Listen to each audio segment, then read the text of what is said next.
আচ্ছা বলুন তো, দিল্লি চলো কে ডাক দিয়েছিলেন? স্যার, নেতাজি সুভাষচন্দ্র বোস। বাহ বাহ, খুব ভালো। আচ্ছা, একজন দেশপ্রেমিকের নাম বলুন তো। অনেকেই তো আছে, যেমন মহাত্মা গান্ধী। বাহ বাহ, খুব সুন্দর। আচ্ছা বলুন তো, ভারত কবে স্বাধীন হয়? স্যার, ভারত 1942 সালে স্বাধীন হব হব করতে করতে শেষে 1947 সালের 15 আগস্ট স্বাধীন হয়। খুব সুন্দর। এটাই লাস্ট প্রশ্ন। বলুন তো, আকাশে কতগুলো তারা আছে? স্যার, এখনো সেটা জানা যায়নি, তবে বিজ্ঞানীরা এটা নিয়ে গবেষণা করছে। এবার আপনি আসতে পারেন।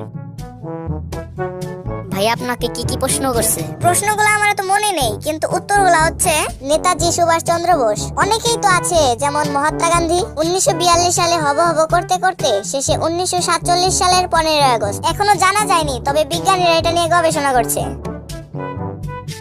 আপনার নাম কি? নেতাজি সুভাষচন্দ্র বোস। আপনার বাবার নাম কি? অনেকেই তো আছে, যেমন মহাত্মা গান্ধী। আপনার কবে জন্ম হয়েছে? 1942 সালে হব হব করতে করতে শেষে 1947 সালের 15 আগস্ট। আপনি কি পাগল হয়ে গেছেন? এখনো জানা যায়নি, তবে এটা নিয়ে বিজ্ঞানীরা গবেষণা করছে।